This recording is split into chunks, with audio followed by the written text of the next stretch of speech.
If in a thunderstorm the Earth is struck by lightning, the force creates concentric waves which slowly expand to circle the world until they come back to where they started. This proves to us that the Earth's crust is a conductor of electrical energy. Now, if we were to produce large quantities of electrical energy and if we directed it into the Earth's crust, then that energy would travel in concentric waves. There were rumors you went to Colorado Springs in order to contact Mars. Is that true? It is possible for us to send out waves which can travel around the world.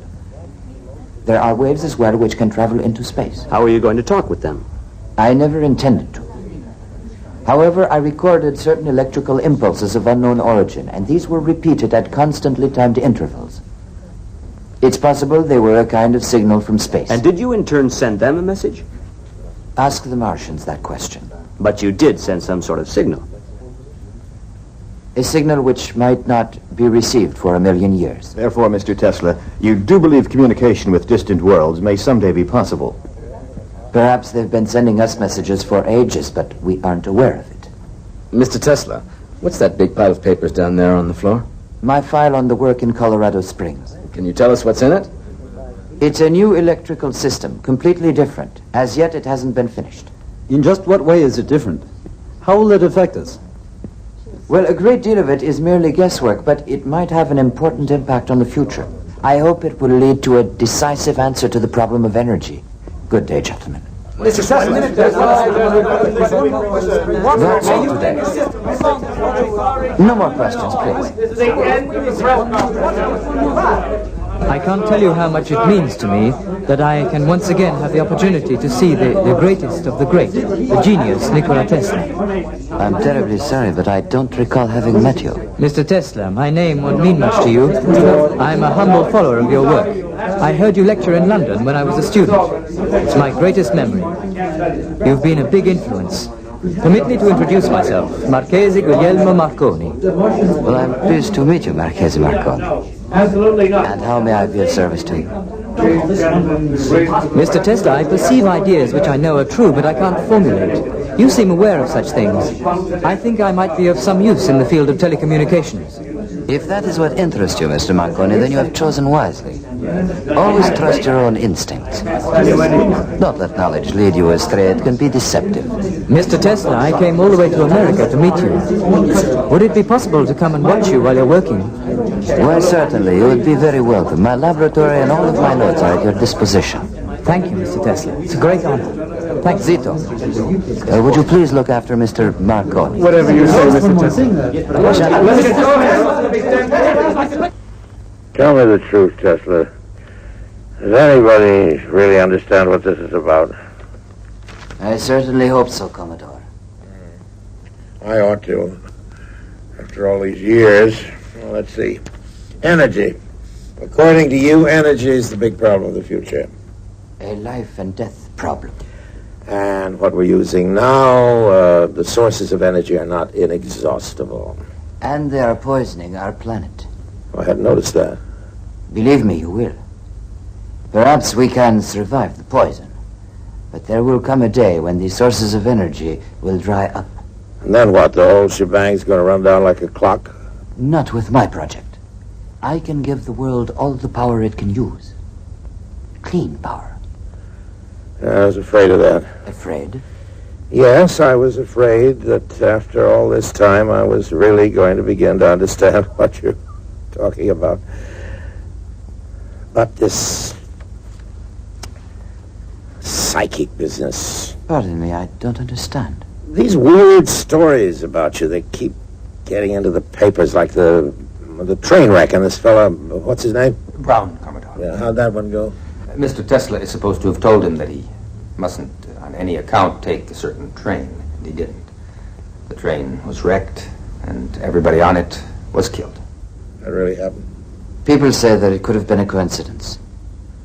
I don't care what it was. In the public mind, science and the supernatural don't make sure either a serious inventor or a gypsy fortune teller with a crystal ball. I don't presume to tell people's fortunes, and I am not an inventor. Then what the hell are you? I am a discoverer. Columbus. Yes, I guess he must have sounded quite a bit like you sometimes before his discovery. And there must have been quite a lot of Columbuses we don't know about who just sailed away to the wild blue yonder and never were heard of again. Is that where you're going to go, Tesla, to get lost in the wild blue yonder? Or Mars, for God's sake? You told me I could reach a ship by wireless. Now you're telling the newspapers that you're reaching outer space somewhere out there in the stars. There is a strong possibility that... The hell with your possibilities, Tesla. Keep all that wild guessing to yourself. It's not just guessing, Commodore. Oh? Well, as long as I'm backing you, I can't afford to let the world think I'm associated with a nut.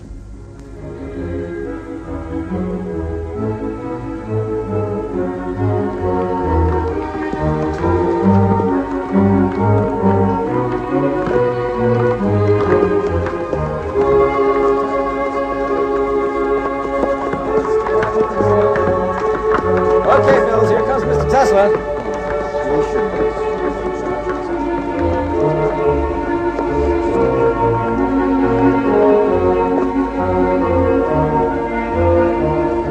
Ready? Take her up.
Having whiskey as usual, Nick?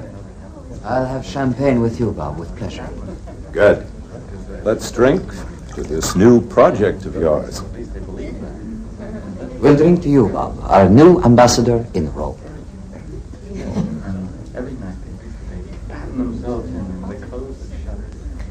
Our boat sails early tomorrow morning, and I wouldn't dream of leaving till you tell us all about it. There isn't much to tell. What he means is there's not much he wants to tell. Why all the secrecy?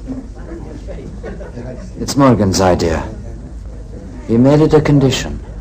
You two are playing cat and mouse together. I think Morgan's afraid of you. Afraid of Morgan?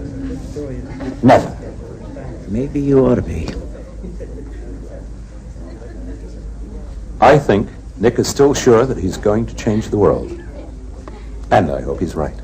Of course I'm right. You're an incurable optimist. I wouldn't want to cure him. What you mean is that you wouldn't ever want to see an end to all those beautiful dreams of his. But darling, you know yourself that you're always asking him to face reality.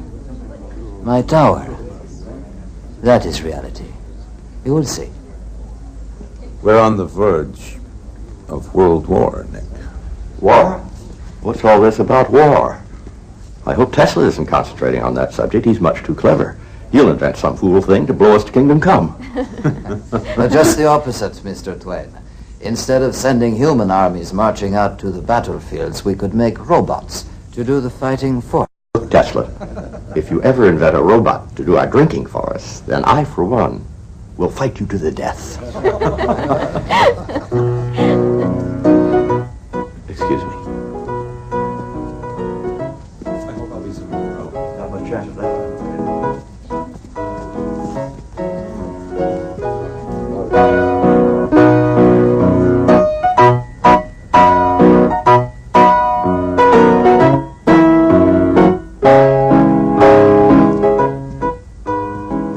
Do you really think there is going to be a war? There doesn't have to be. No. Not if people use their heads. And who knows? Someday, if we are lucky and there isn't war, perhaps we'll be able to get away for long enough to pay a visit to that far-off place where you were born. Tolika. There, you see, I still remember the name. I wish you could have known my mother. I wish I could have known you, Nicky. I mean in ways that haven't been possible. There were times when I thought that everything was possible. Remember what your mother said that time when you made yourself a pair of wings and climbed up on the roof of your house and tried to fly? You're not a bird, Nicola, she told you. You're a man.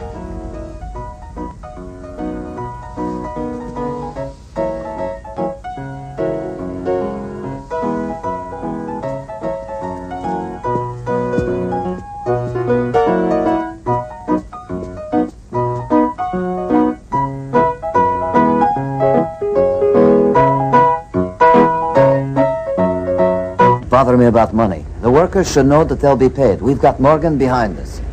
Yes, Mr. Tesla.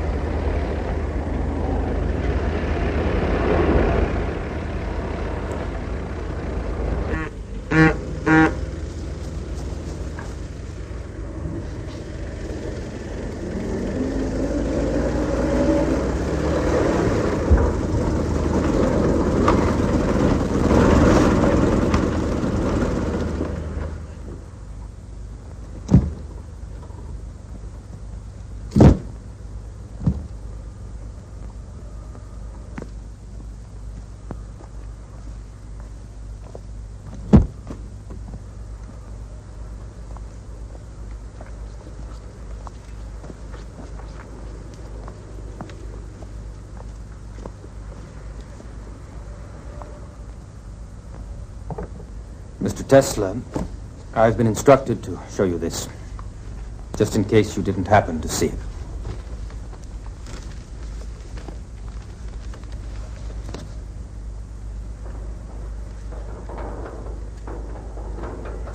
Mr. Tesla, he wants to see you right away.